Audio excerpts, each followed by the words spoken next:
স্রোতের চালাকির কাছে এবার সার্থককে অসহায় আত্মসমর্পণ করতে হলো। হ্যাঁ বন্ধুরা, ভিডিওতে লাইক দিয়ে দেখতে থাকুন। বাড়িতে এত চিৎকার চেঁচামেচির আওয়াজ শোনা মাত্রই স্রোত যখন ঘর থেকে বেরিয়ে এসে নিচে এসে বলতে দেখেছি, কী ব্যাপার বাপি, কী হয়েছে, এখানে তো চিৎকার চেঁচামেচি কিসের, আর এই মেয়েটাই বা কে? অন্যদিকে সার্থক বলতে থাকে যে আরও দেখো না, কোথাকার একটা মেয়ে দুম করে এসে আমাকে বলছে আমি নাকি তার বয়ফ্রেন্ড হই। অন্যদিকে সেই মেয়েটা বলতে থাকে যে কেন সার্থক, তুমি কি এটা কোনো মতে ডিনাই করতে পারবে যে তুমি আমার সঙ্গে কফি শপে বসোনি, তুমি আমার সঙ্গে হোটেলে যাওনি, তুমি আমার সঙ্গে এক বিন্দু ঘনিষ্ঠ সময় কাটাওনি, বলো। অন্যদিকে কথা বলা মাত্র স্রোত বলতে থাকে ছি ছি ছি ছি সার্থক, শেষে কিনে এই কথাগুলো গুরুজনদের সামনে শোনারটাই বাকি ছিল, তুমি এই দিনটা দেখাবে বলেই আমাকে এখানে রেখেছিলে।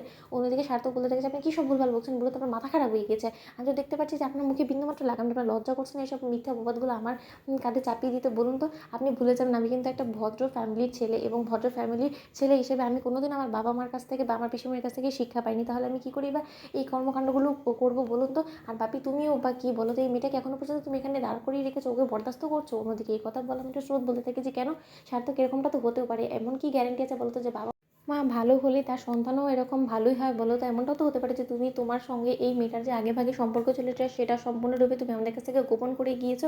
তার জন্যই আমি বুঝতে পেরেছি, এর জন্যই তুমি কোনোদিন আমাকে অ্যাকসেপ্ট করতে পারোনি, এবং তুমি কোনোদিন আমাকে মানতে পারোনি, আমাদের স্বামী স্ত্রী সম্পর্কটা তুমি কোনোদিনও অ্যাকসেপ্ট করোনি। এই ছিল তার কারণ। এত দিন ধরে তুমি রহস্যটা গোপন করে গিয়েছো সার্থক, তোমার পেটে পেটে এত কিছু। আমি কোনোদিন এক্সপেক্টও করিনি যে বাপির মতন এরকম একজন মানুষের ছেলে এতটা নিকৃষ্ট মানের হতে পারে। অন্যদিকে সার্থক বলতে থাকে যে তুমি আমার কথা বিশ্বাস করে এরকম নোংরা কোনো রকম কোনো সম্পর্কের মধ্যে আমি নিজেকে কোনোদিনও জড়াবো না। আর আমি কেনই বা জড়াতে যাবো বলো তো, যেখানে কিনা আমার বাড়িতে বউ আছে। আমি বাড়িতে আমার বউ রেখে আমি আরেকজনের মেয়ের প্রতি কেন এতটা দুর্বল হতে যাবো, কেনই বা ওর প্রতি আমি কুনজর দিতে যাবো বলো তো, যেখানে কিনা আমি আমার ওয়াইফকে নিয়ে যথেষ্ট পরিমাণে স্যাটিসফাইড, এবং আমি আমার স্ত্রীকে নিয়ে যথেষ্ট পরিমাণে সুখী আছি। আপনি সেটা বুঝতে পারছেন না, আপনি কেন এরকম করছেন, আমার সুখের সংসারের মধ্যে আগুন ধরানোর চেষ্টা করছেন কেন, বলুন আপনার সঙ্গে আমার কী শত্রুতা আছে।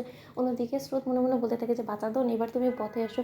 অন্যদিকে সেই মেয়েটা সার্থককে জড়িয়ে ধরে এবং বলতে থাকে যে সার্থক, তুমি আমাকে বলো যে তুমি আমাকে ভালোবাসো, তুমি আমাকে ভালোবাসো না, সেই কথাটা তুমি একবার শুধু আমাকে বলো। অন্যদিকে সার্থক বলতে থাকে যে বারবার করে তো বলছেন যে আপনাকে ভালোবাসি, আপনি সেটা বুঝেও না বুঝার কেন ভান করছেন বলুন। অন্যদিকে স্রোত বলতে থাকে যে তার যদি তোমার উপরে বিন্দুমাত্র অধিকার নাই থেকে থাকে, তাহলে সে তোমাকে জড়িয়ে ধরছে কোন সাহসে বলো তো। তার মানে তো নিশ্চয়ই ওনার প্রতি তোমার দুর্বলতা ছিল, এবং তুমি ওনার কাছে ধরা দিয়েছো বিধেই তুমি এত দুঃসাহস দেখাতে পারছো না। অথবা তোমার স্ত্রীর সামনে দাঁড়িয়ে সে এতটা দুঃসাহস দেখে কী করে বলো সার্থক। আমি দিনও ভাবিও নি যে আমাকে এই দিনটুকুও দেখতে হবে, এ বাড়িতে থেকে এই দিনটুকু আমাকে সহ্য করতে হবে। সেটা যদি আমি জানতাম তাহলে অনেক আগে আমি এখান থেকে চলে যেতাম। সার্থক অন্যদিকে সার্থক বলতে থাকে যে আরে তুমি কেন এখান থেকে যাবে বলো তো, যে উড়ে সে জুড়ে বসেছে সে এখান থেকে চলে যাবে, কারণ তার এই বাড়িতে থাকার কোনো রকম কোনো অধিকার নেই। অন্যদিকে সার্থকের গার্লফ্রেন্ড সে যে সেই মেয়েটা বলতে থাকে যে কেন থাকার অধিকার নেই, তুমি এত দিন ধরে আমাকে ব্যবহার করেছো, আর এখন তুমি জাস্ট আমাকে তোমার বইয়ের ভয় এখান থেকে ছুড়ে ফেলে দিবা, সেটা আমি সহ্য করবো, সেটা কোনো মতেই হবে না সার্থক। তো বন্ধুরা লাইক কমেন্ট শেয়ার করে সাবস্ক্রাইব করতে ভুলো না।